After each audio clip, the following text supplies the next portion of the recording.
তারা অবশ্যই good team, আমরাও ভালো টিম। ইনশাল্লাহ নেক্সট ম্যাচে আমরা ঘুরে দাঁড়াবো ইনশাল্লাহ। আমারও বিশ্বাসটা ছিল এবং কি আমি নিজের সাথে সবসময় লড়াই করছি। সো যখন সুযোগ আসছে আলহামদুলিল্লাহ।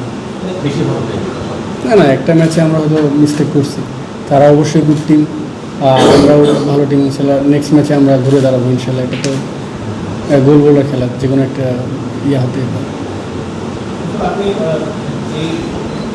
আমি তো সার্ভেশন যে 16 মাস ওয়ান ডে খেলতে পারি, সবসময় স্কোয়াডিং থাকেন বা টি20 মানে খেলা নিজেকে কীভাবে প্রিপেয়ার রেখেছিলেন এই 16 মাস ওয়ান ডে খেলা হচ্ছিল না, আর এটা কি টি20 খেলেও কি প্রিপেয়ার রাখা যায় কিনা ওয়ান ডে প্রশ্ন? লাস্ট ওয়ান ডে খেলছিলাম ওয়েস্ট ইন্ডিজের সাথে, আমার মনে হয় ওয়েস্ট ইন্ডিজে। তারপরে দু একটা সিরিজ বা চ্যাম্পিয়ন্স ট্রফিতে আমি টিমের বাইরে ছিলাম। বাট আমি সবসময় মনে করতাম যদি আমি আমার বেসিক কাজগুলো আমি করে যাবো ইনশাল্লাহ, যখন সুযোগ আসবে আমি আলহামদুলিল্লাহ মোটামুটি একটা ভালো পারফর্ম করবো। সো আমারও বিশ্বাসটা ছিল এবং কি আমি নিজের সাথে সবসময় লড়াই করছি। সো যখন সুযোগ আসছে আলহামদুলিল্লাহ। এই বোলিংয়ের যে এতগুলো অপশন আছে যে আপনি টিমের সাথে থেকেও দেখা যায় এতদিন ধরে খেলতে পারছেন না, বাট লাস্ট সিরিজ যেরকম পাকিস্তানের সাথে সেম অ্যাটাক করতে ম্যাচে করেছে, মানে এটা এক্সাইটিং কিনা আবার একটু ফ্রাস্ট্রেটিং? না না, এখানে ফ্রাস্ট্রেটিংয়ের কোনো কিছু নাই, কারণ যারা খেলতেছে তারা সবাই ভালো করতেছে এবং কি যারা এখন স্কোয়াডের বাইরে আছে তারাও ভালো। এটা একটা হেলদি কম্পিটিশন আমাদের জন্য।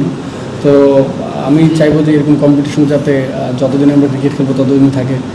সেক্ষেত্রে যদি কোনো প্লেয়ার, যেমন মুস্তাফিজ ভাই কিন্তু সাডেনলি একটা টচের আগে খেলতে পারলাম না, আমি আসলাম আলহামদুলিল্লাহ মোটামুটি একটা হলেও কিছু করতে পারছি। সো এইরকম যাতে কোনো প্লেয়ার ইনজুড হলে বা স্কোয়াডের বাইরে চলে গেলে নতুন কেউ এসেও যাতে এরকম ভালো করতে পারে। সো এটা আসলে বাংলাদেশ ক্রিকেটের জন্য ভালো যে এত ভালো ভালো ফাস্ট বোলার বাইরে আছে এবং কি টিম আছে। শরীফুল, ইন্টারন্যাশনাল ক্রিকেটে আসলে এমন অনেক সিচুয়েশন আসবে যে লোয়ার অর্ডারে যারা ব্যাটার তাদেরকে আসলে ম্যাচ বের করতে হবে, নট অনলি লাস্ট ম্যাচ, সারা ভবিষ্যতে শুরু হতে পারে। আপনারা জিনিসটা ফিল করেন কিনা এবং এই জিনিসটা নিয়ে আপনারা আসলে কাজ করেন কিনা ব্যাটিং? অবশ্যই আমরা ফিল করি এবং কি আমরা এখন কাজ করতেছি। হয়তো লাস্ট ম্যাচটা আমরা কয়েকজন, মানে আমি রিশাদ যদি একটু ভালো করতে পারতাম ব্যাটিং হিসেবে, তো আমার মনে হয় যে আমরা ম্যাচটা আর একটু ডিপে যেতে পারতাম। তারপরে দেখা যেত কি হতো, মনে হয় যে আমি মনে করবো যে আমার জন্য ম্যাচটা একটু তাড়াতাড়ি হেরে গেছে।